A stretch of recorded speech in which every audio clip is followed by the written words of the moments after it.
Elles ont fait rêver des millions de spectateurs sur les routes du monde entier. Plus de 50 voitures de rallye sont réunies en principauté dans une exposition exceptionnelle.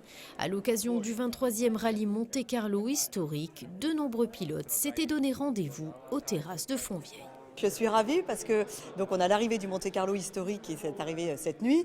Donc depuis quelques temps, j'ai essayé d'envoyer des petites invitations aux personnalités un peu célèbres comme le team des chefs du rallye de Monte-Carlo historique ainsi que les pilotes comme Walter Röhrl, Rauno Altones, Bruno Sabi. J'ai même Bernard Béguin qui n'a pas participé au rallye mais qui est venu, il nous a fait le plaisir d'être là aujourd'hui.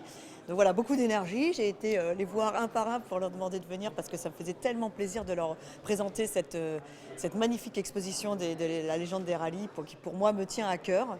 Donc voilà, je suis ravie qu'ils puissent être là aujourd'hui.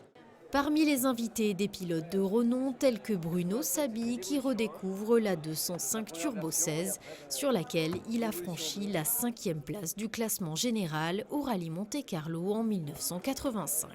C'est vrai que j'ai fait partie de cette équipe qui avait été la révolution dans le sport automobile. Quand les groupes B sont arrivés, il y avait un engouement extraordinaire pour cette discipline qui a toujours été populaire, mais là ça avait vraiment explosé au niveau du public et puis des médias.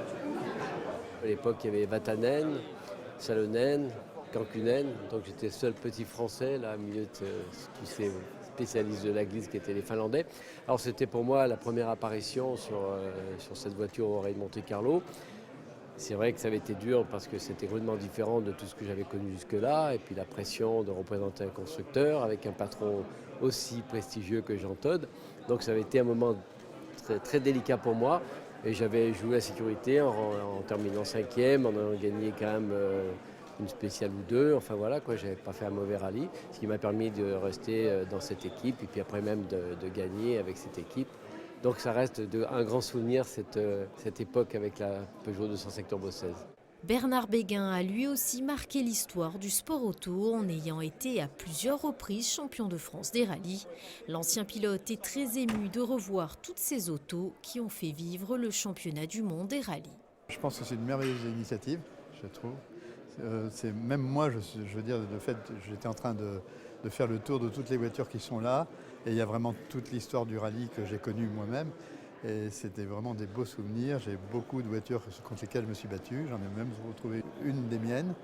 Et c'est un vrai bonheur d'être là. Je pense que ça perpétue en tout cas l'esprit du rallye, c'est sûr. Le rallye qui évolue bien sûr dans ses règlements parce qu'aujourd'hui avec les problèmes d'environnement, de nuisance, tout s'adapte, et y compris la course automobile. Donc les rallyes aujourd'hui ne sont plus les rallyes que nous avons connus. Mais ça permet justement de perpétuer l'esprit du rallye et de passer les relais. Les sont des témoins de ce qui s'est fait auparavant. Et là, franchement, quand on voit les voitures qu'il y avait, c'était des voitures tout à fait exceptionnelles. Cette exposition exceptionnelle, la légende des rallyes, refermera ses portes le 15 mars prochain.